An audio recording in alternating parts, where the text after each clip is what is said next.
With Shadow of the Beast, hopefully we're giving players an incredible world to explore, something incredibly beautiful, alongside a really interesting combat system where your skill is paramount to success.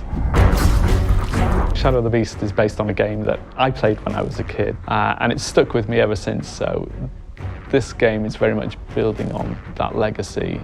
I was very much a hardcore player at the time. I liked tough games, and I was, quite young and able to take on tough game challenges. And I used to get frustrated if a game was too easy. So I suppose it's only natural that any game that I designed and was in charge of tuning, the difficulty would end up being difficult. I mean, too difficult to be fair.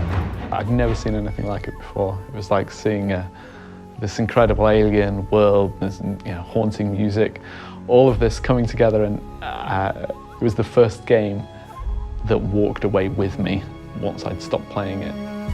The look and the feel of the game, really, there's two aspects to it. First of all is the pure art style of it, and that was probably just because I was a real fan of Roger Dean. I just loved that style, that fantasy style of artwork. But in terms of the look and the feel and how smooth all the graphics were in the game, that was very much from the arcade, because the arcade games at the time, everything ran in 60 frames a second, and all the games on home computer games rarely did. My name's Roger Dean. Up until I started working for Psygnosis, people mostly knew me from my work doing album covers. When I started working with Psygnosis, is they were making interactive movies. And so I thought, wow, that's an idea to get your head around. I like the idea of designing things that could be built. That was the basic thing for me, whatever it was, There had to be something there that was convincing from an engineering point of view. It's nice to see the team built up of people who were genuinely excited about the original game when they played it and wanting to take it forward with a new enthusiasm and finding new angles and new parts of the story that I hadn't thought of at the time.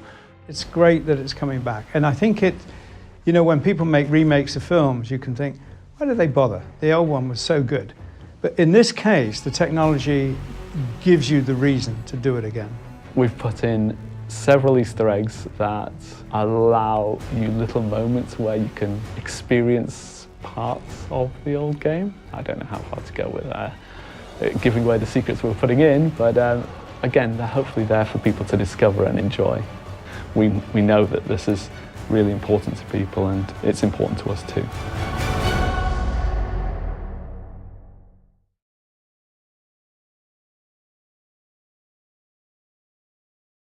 PlayStation